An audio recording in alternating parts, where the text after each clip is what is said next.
So welcome to the outdoor program online pre-trip meeting. We're in the forest, you're in front of a computer, and soon hopefully you will join us here in the woods. It's gonna be great! So my name is Cole Robinson, I work for the outdoor program. This is Matt Cittadini and Matt Boyd, and all three of us are trip leaders and have been for a little while here.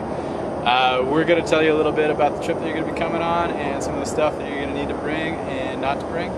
And yeah, stay tuned. Hi, so if you're signed up for this trip, you're probably wondering what sort of things you need to bring. So Matt and myself here, also Matt, are going to tell you a few things to keep in mind while you're packing your gear for the trip.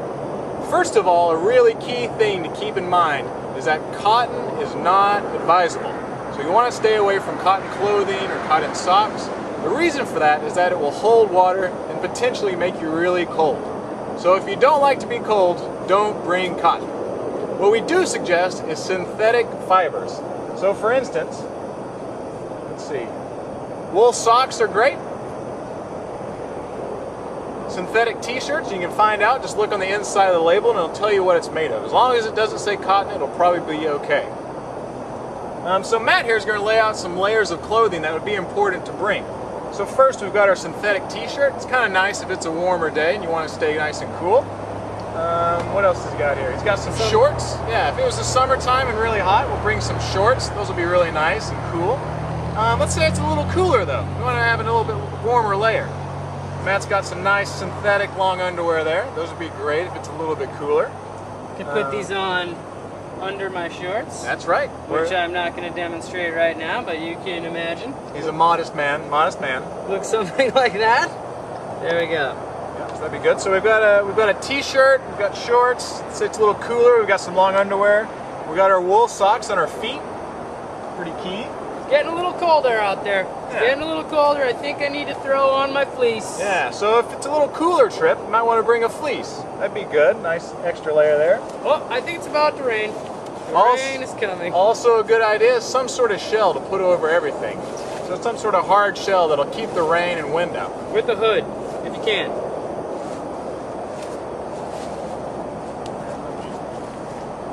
And then finally what we'll talk about are shoes.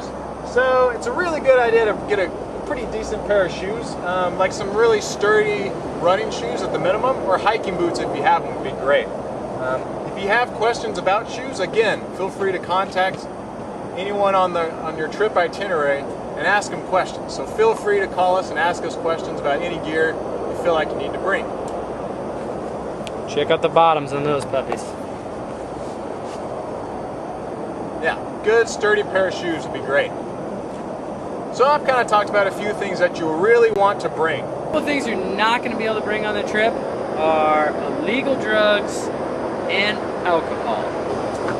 Two more things you'll really want to bring, especially if it's a day hike, some nice tasty water, so probably about 2 liters, and a good sturdy backpack. This is a good size for a day hike, so pretty big, because you'll want to bring some extra clothing and your food in your pack.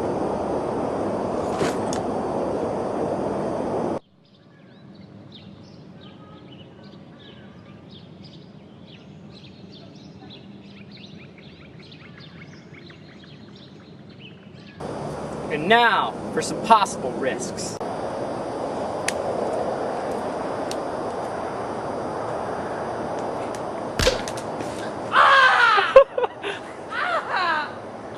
What you just witnessed was a sprained ankle, and I'm going to tell you a little bit about how to avoid them. It's probably one of our more likely risks out here on a day hike like this. First of all, wear good shoes. This is a good solid boot, as we already talked about. You don't want to wear flip-flops or maybe like really unsturdy tennis shoes. That's bad. Also, just watch where you're going, and you know, just try and be mindful of that, and you'll be safe.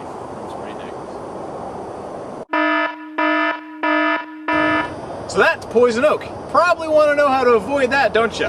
Well, a few things you can keep in mind. One, be careful where you put your feet. So if you're ever walking through some brush, look out for poison oak. If you think you see something, feel free to ask one of the leadership team if it's poison oak, and then avoid it. Another good thing is don't get your hands on it if you see it. Don't reach down and be like, oh, I think this is poison oak, because the oils will be on your hand and then anything you touch with your hands will get poison oak rash, which isn't good. It itches, takes a long time to go away, so stay away from it, look out for it, and you'll be great.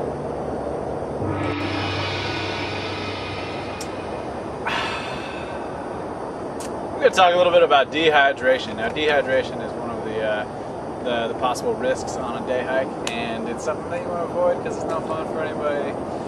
It can give you a headache, it can make you feel disoriented and uncomfortable, and you just want to avoid it. Best way to do that is to bring plenty of water.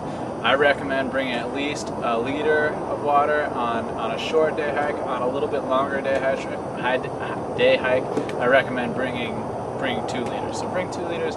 Some people like the Camelback. Some people like to just bring a bottle with them and just keep it accessible throughout the day.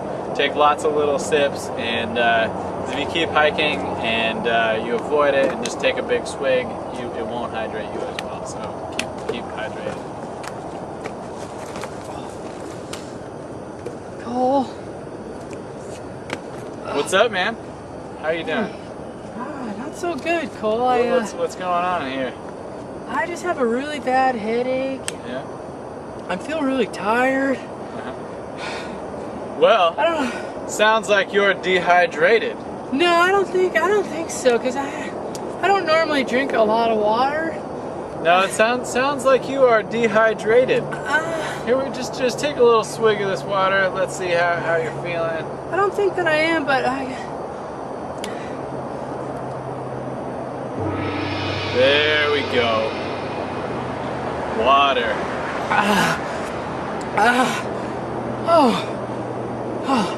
Whew, I feel a lot better. Wow, thanks, Cole. You're welcome, Hiker Matt.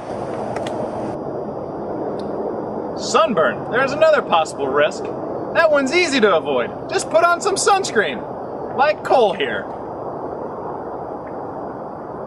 Good job, Cole. All right, so that was it for possible risks. Now it's time for just a little recap summary, and then you're done. So a few things to keep in mind. What are the 5 things we need to bring? So we need to bring proper clothing, which includes good shoes, plenty of layers to stay warm. We need to bring food and water, at least a liter, probably 2, money for the trip, and then no drugs or alcohol. Anything to add, Matt? Yes. Don't forget to read and understand your pre-trip packet. And if you have any questions, the contact information for your trip leaders and the outdoor program is on those sheets. And remember, don't be late because we love you, but we will leave you if you're not there on time. So that's pretty much it for your pre-trip meeting. Hope to see you out there and have a great time on your trip. Happy trails.